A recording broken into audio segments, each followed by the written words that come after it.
When I am flown with my fellow banners, my head is a little higher, my colors a little truer.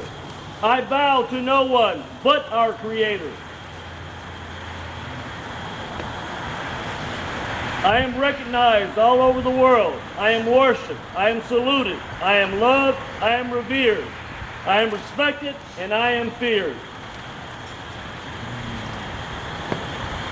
I have fought in every battle of every war for more than 200 years. I was flown at Valley Forge, Gettysburg, Shiloh, and Appomattox.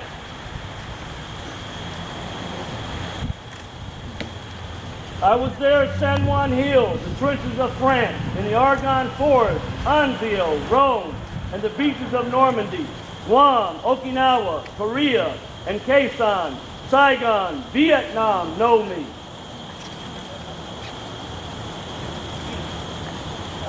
I am presently in the mountains of Afghanistan and the hot and dusty deserts of Iraq, and wherever freedom is needed.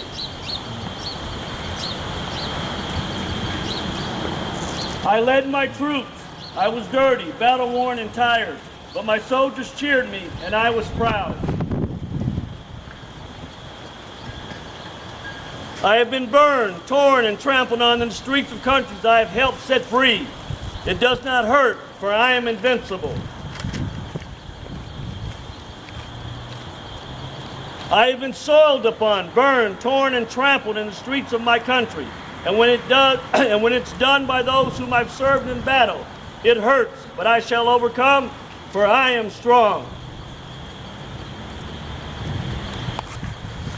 I have slipped the bonds of earth and stood watch over the uncharted frontiers of space, and from my vantage point on the moon.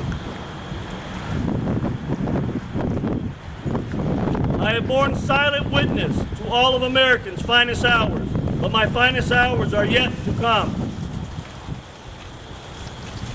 When I am torn into strips and used as bandages for my wounded comrades on the battlefield, when I am flown at half-mast to honor my soldiers, or when I lie in the trembling arms of a grieving parent at the grave of their fallen son or daughter, I am proud.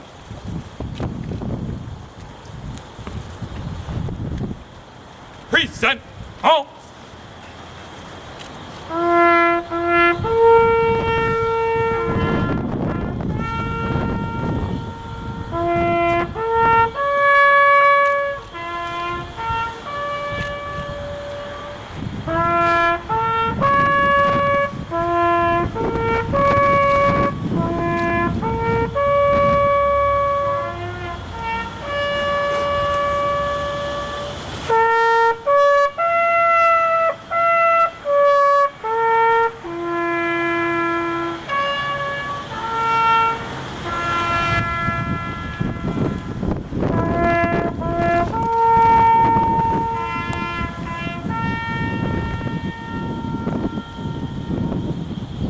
Order, on, center, hey, mark time, on,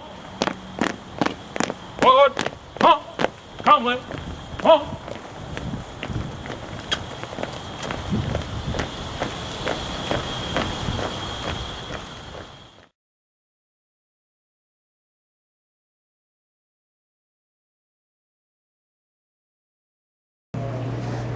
Veterans, police officers, firemen very often have sustained trauma, which makes it even uglier. I started my career, all that background really has very little to do with what I do now, except for I learned in training dogs that it was more about your actions than it was your words. There's a lot of people who talk. That's all they do. These people aren't genuine and they really aren't very effective. So when I started out training horses, I learned that you couldn't manhandle an animal to get them to cooperate. You can drag a 17-pound dog, but you start dragging a 1,200-pound horse and you're going down the driveway. So we had to learn with the horses that you had to communicate clearly, you had to establish a respectful relationship, And then you had to take into consideration all of the bad habits, all of the baggage, all of the bad experiences, and then bad information, and you had to shape that into something that wasn't going to really hurt you. Transferred that to dogs. I began training, and I was very good at it. I was frustrated because I couldn't find people who took it as seriously as they needed to. They looked at dogs as entertainment, as lip service. They saved them, but did very little to make their life better. So I got more into rescue dogs. And it started to become very powerful because I realized very quickly that every dog has a unique personality. You match that with the baggage, the bad experiences, the bad information that they've been through, it's no wonder they had a problem. And it became very clear that unless you did a little rehabilitation, rescue did nothing. Because they're just going to continue with the problems they had in their first home. And it's going to be, enhanced with every home. After about 5 or 6 homes, the dog actually would give up. Quit trying. Bite you quick, just to make sure whether they're going to keep their home or not. So sad. Because of it, I started working with foster kids, who, by the way, have lived through trauma as well. It was a wonderful program. The hard thing was transportation and all of the hoops you have to jump through. And I decided that we needed to work with groups that could drive themselves. The foster kids really needed, but very often the people in charge didn't understand the real problems of those kids. They're overwhelmed, so it's not negative, but it was frustrating. So at that point, Mr. Mark over here and his wonderful group of Vietnam vets, Chapter 984, contacted me. They wanted me to train service dogs for veterans. Well, of course, me being me, I'm not just going to train a dog and hand it to somebody that's not educated. And then my statement was, the most important part of this is the education of the people. Now, Mark knew all about dogs. He's a Vietnam vet. He knew he wanted a German Shepherd. He knew that was security. When he was in the service, that was security. And it was. German Shepherds are fantastic dogs. And I said, you don't need that big a dog. And he said, yeah, well, okay. And I'd talk him into a smaller dog. And he'd go talk to his buddies, and back he'd go on that German Shepherd roller coaster. So one day I turned my 115-pound Shepherd to say hi. Mark said, I guess I don't need a big dog. Because so often we make our decisions based on past information, when in fact our life has changed. The next step in the process was, we had to make sure Mark didn't latch onto a dog, because at some point, it's going to be a loss with a dog. So we had to deal with that. So I had to go through 4 different dogs that Mark was in love with and then took it away. And Mark decided it wasn't the right dog. When I felt Mark was in the right place, I introduced him to the right dog. Now, again, I say, it's not the process of getting a dog. It's teaching the person that's going to get the dog to be a leader. I see in so many of the veterans, they've been conditioned and taught to follow orders. If you have a dog, it requires leadership, or that dog's going to choose what he does. So I parallel, when I do my program, I parallel the fact, just like a rescue dog, many different personalities. They've learned to use their teeth and toenails for weapons rather than tools. They don't trust. They've had loss. They've been betrayed. They can be aggressive. They don't bond. They're suspicious of everyone. Gee, does that sound like anyone who's really known trauma, but particularly long-term trauma? So we teach people to be leaders, to give them permission to make decisions. Now, if you're really trying to get someone to change what you're doing, you've got to have a reward, right? There's got to be incentive, a carrot to dangle there. In my program, the reward is the behavior of the dog. If Mark isn't doing what he's supposed to do, if Molly is not being responsible, they are not going to get what they want in that dog, are they? And who's it going to cost them? It's going to cost them. Because out in public, that dog is the reflection of the quality of owner it has. That looks pretty good. Gus would have really amazed you. He's got a, how much does he weigh now, Gus? 155-pound Doberman. And he's as wonderful as can be.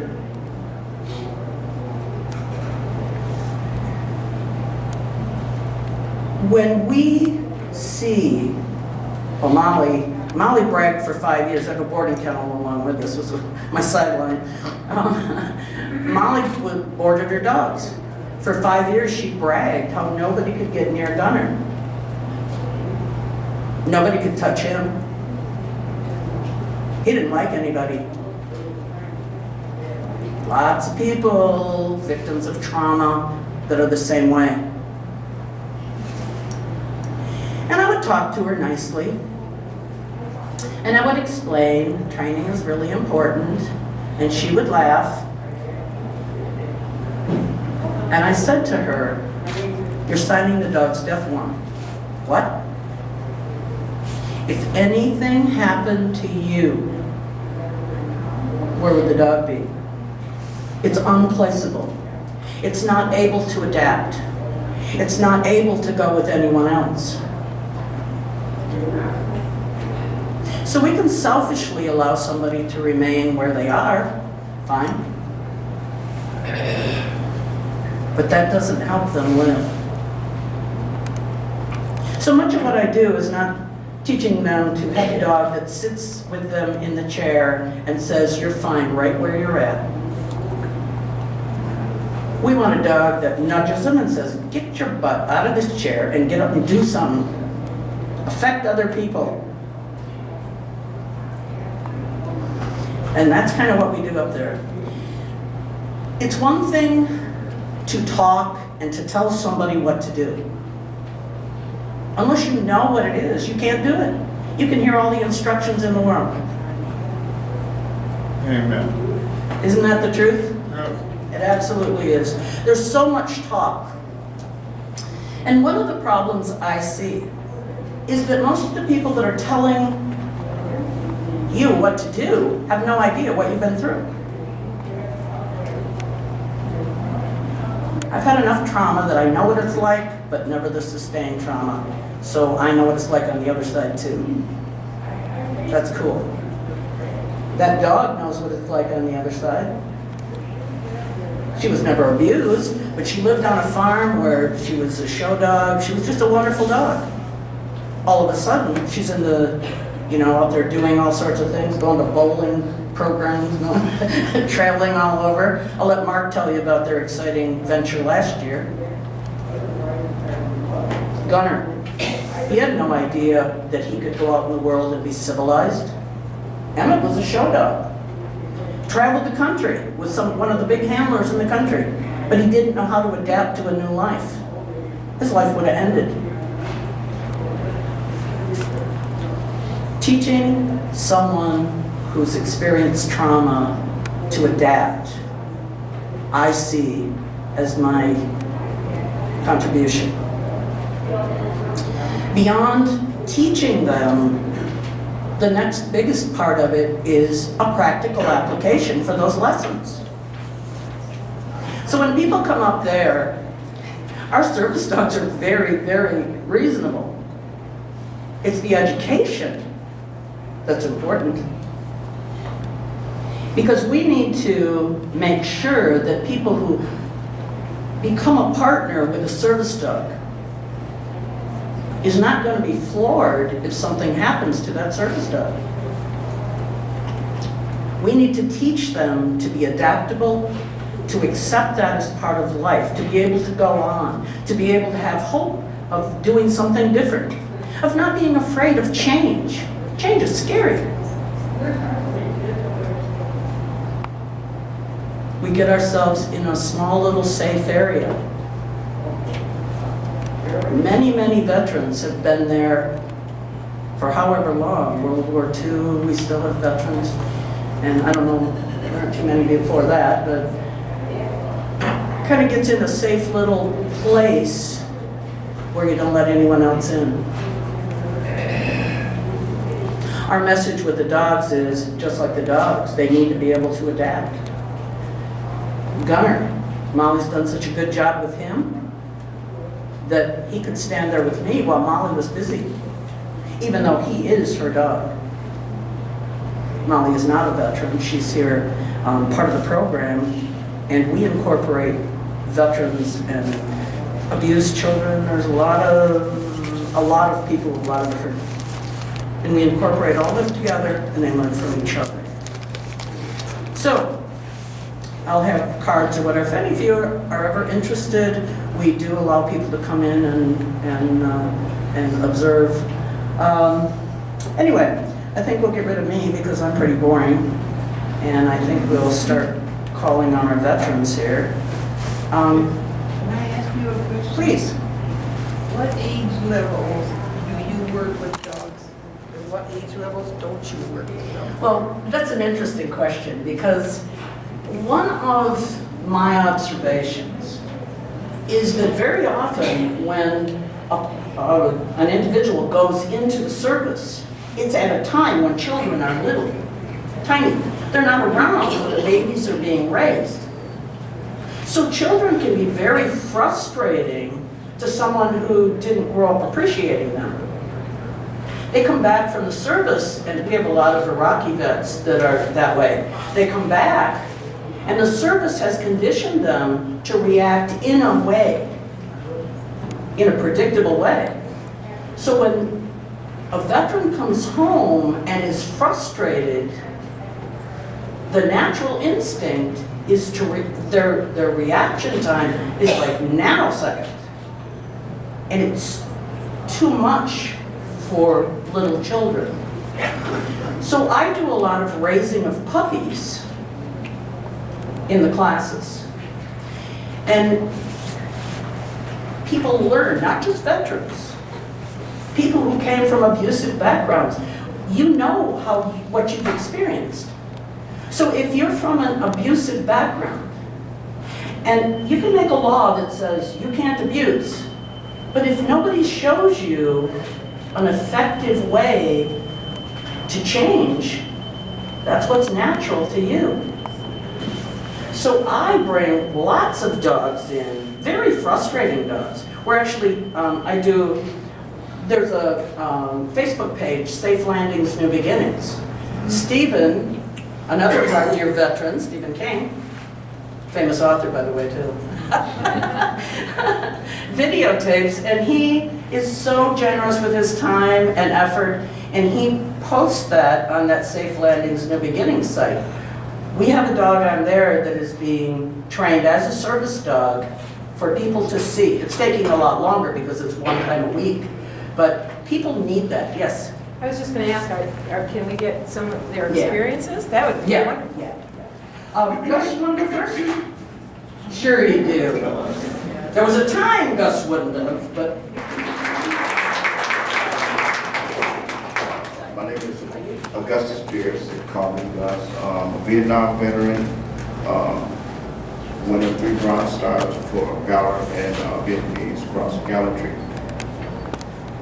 First off, I'd like to thank my Father in heaven for being here, and all of you veterans and families as well, because the families serve just like the veterans do. Without family members, we wouldn't survive. I was in a very, very bad, dark place. And like this officer so alluded to, that there are 22 veterans a day that commit suicide. I was one that would have been suicidal. I was suicidal. At one point in my life, when the Iraqi war started, I was in such a dark place that I wanted to end my life. I volunteered, I tried to get back in the service because I wanted to go and fight, and I wasn't planning on coming back except in a body bag. That was where I was. That was the mentality that I had. Happened to go by the VA clinic just for a routine checkup. The lady had me fill out this form, list of questions.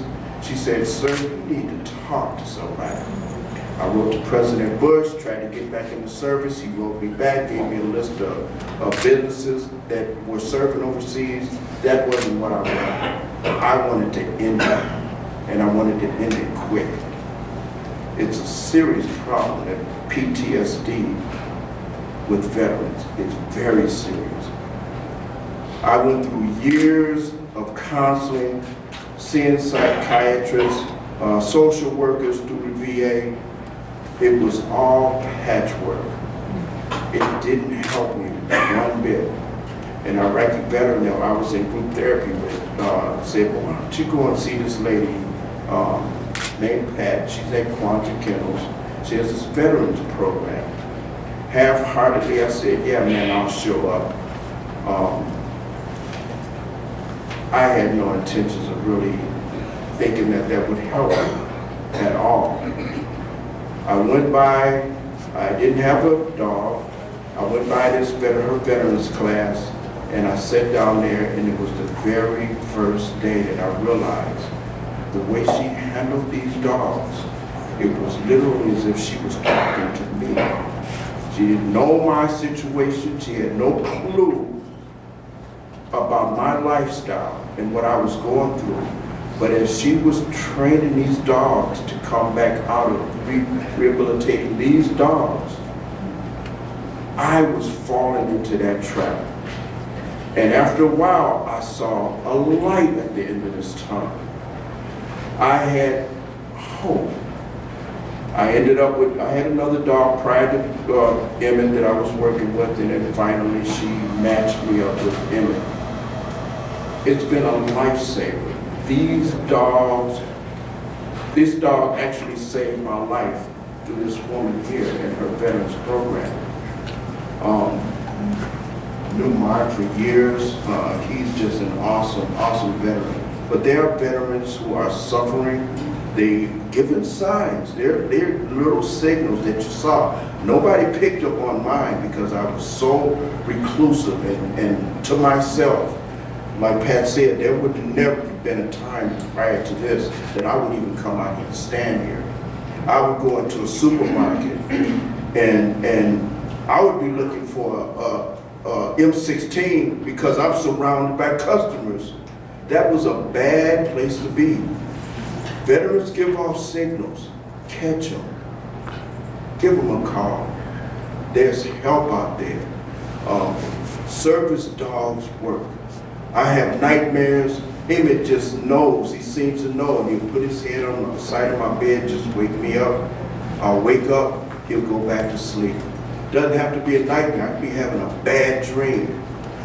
He gets me out the house. Like Pat said, the dogs get you to work now.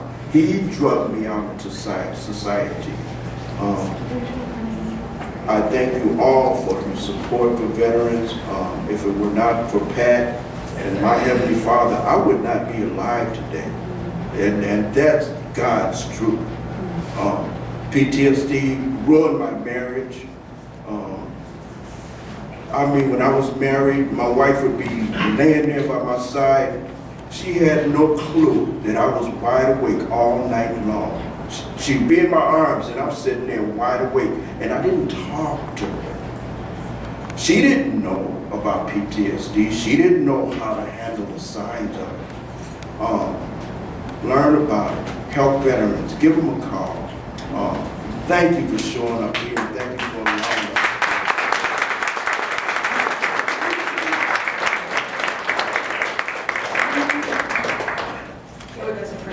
us. Molly, would you come up for a second?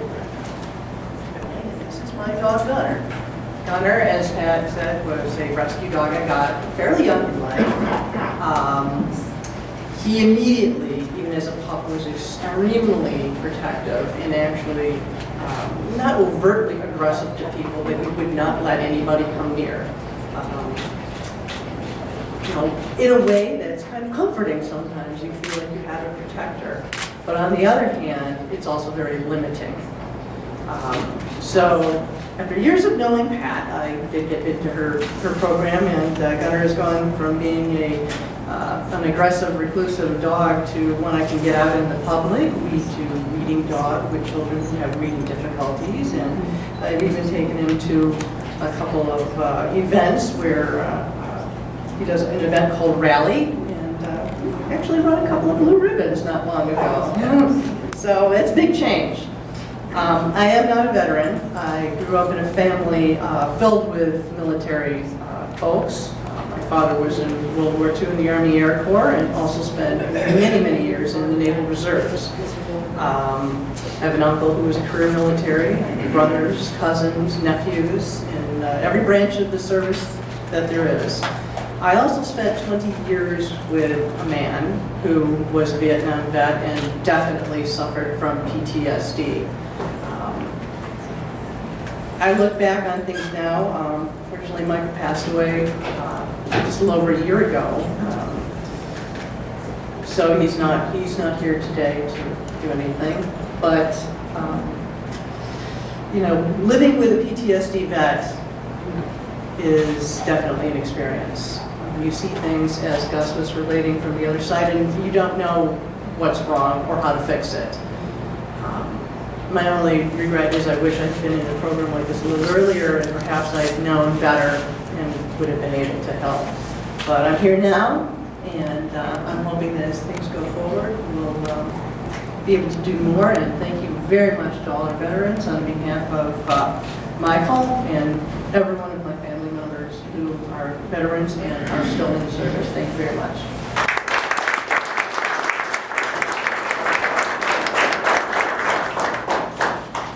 We're not going to have Stephen King speak, but he's over here taking pictures, so he's another one of our wonderful Vietnam veterans.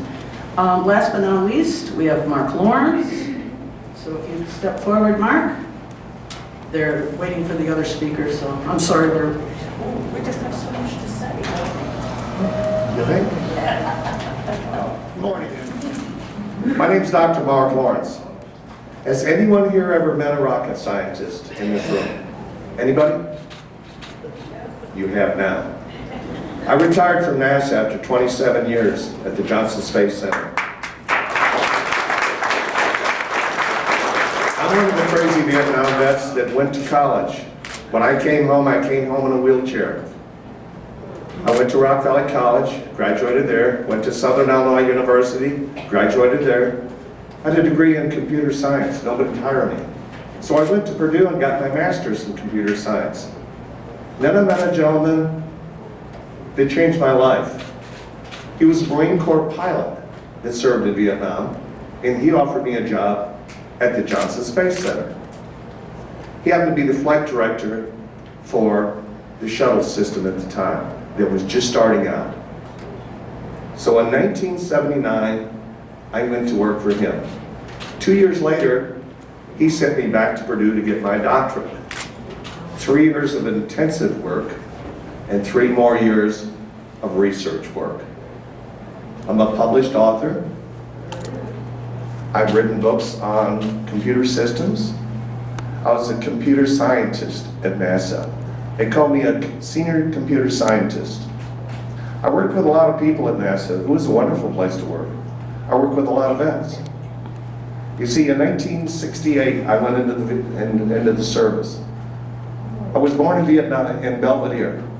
My dad was a doctor over there for 37 years. The interesting thing was we had 6 boys in the family. Somebody was going to go. So after high school, I had no idea what I was going to do. I had girlfriends, I had cars, I played, I had fun.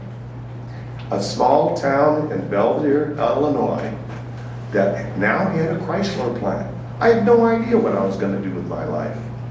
I graduated Phi Beta Kappa, had great grades, but I didn't want to go to college. So what did I do? I went off and joined the Army. The day after Robert Kennedy was killed, I volunteered. That's how that affected me. John Kennedy was killed, Martin Luther King was killed, and Robert Kennedy was killed. The next day I went and volunteered. I did not know what to do with my life. They took me in after 4 months of training.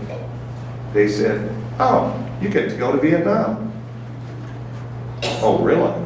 What am I going to do? I was 112 pounds, 5'6", 19 and stupid. They put me in a division called 1st Cav Division. I was with the 1st to the 9th.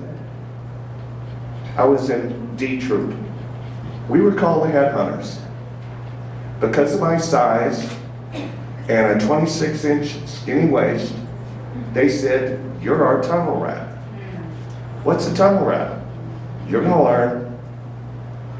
Our troop was called the headhunters. So you take a bunch of 19 and 18-year-old kids, you throw them into war. We're all kids. Very few of us had even shot weapons before we went in the Army. I saw these groups. I was infantry. I was on the ground. I wasn't in the back. The only time I spent in the back was the 3 times I got shot and went to hospitals. The last time they sent me back with a half a leg. But I came home and I restored myself. I did good for 32 years. The work, went to college, went to NASA, did great.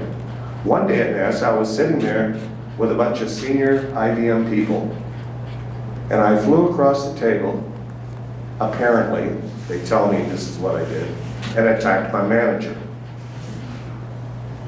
I was 132 pounds, 5'8", and I was a nerd. They all knew me. They all knew I served in Vietnam. I didn't tell them what I did. Never did. So what happened is, eventually, I ended up coming back up here because the VA had doped me up for so many years, and I met PatMuller at Quansa Kennels. I wanted just a dog. I wanted a German Shepherd, like she told you. 4 years later of working with Pat, my personal hero, she saved my life. The VA had drugged me up. I was on 23 prescriptions a day. They had doped me up into oblivion. How's that fair for me, for a lifestyle? That's not fair, and I knew it. In my head, I knew it. There was something wrong. I met Pat. She put me through the training, all the stuff. I didn't think she knew what PTSD was until one day, somebody had thrown a can, a Pepsi can in a trash can. It hit a wall. I hit the floor. Everybody's staring at me. What's wrong with him? She understood what PTSD was. I was shaking on the floor. Didn't have a choice. This is Katie. Her real name is Glacier Ridge Goon. I've had her for 7 years now. Last year we went, by the way, she's the mascot of the Congressional Medal of Honor Society. She went with me last year on a trip to Kuwait. We did 6 USO shows. I was honored to meet a lot of Medal of Honor recipients. We went over there and did 6 USO shows for a lot of veterans. I'm not here just for me today. I represent the Medal of Honor Society. I represent the First Cat Association. I represent the Vietnam Veterans of America, Chapter 984 here, and the Military Order of the Purple Heart, Chapter 201 in Rockford. We're here to help vets, and we're gonna kick this dog program back up and give more dogs to the new vets that need them with PTSD. They're hurting, folks, and you need to come out. Why don't you that's not true. I met a gentleman the other day. Go on up here, Pat. I met a gentleman the other day, his name is Joe Galloway. Wrote the book, We Were Soldiers. I have to sign a book for Pat. One of his books.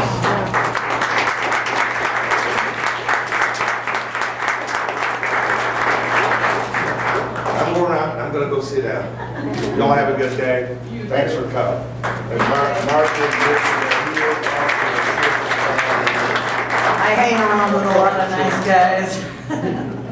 Thank you very much. If you need any information on Pat's program, she'll be available to provide you some information.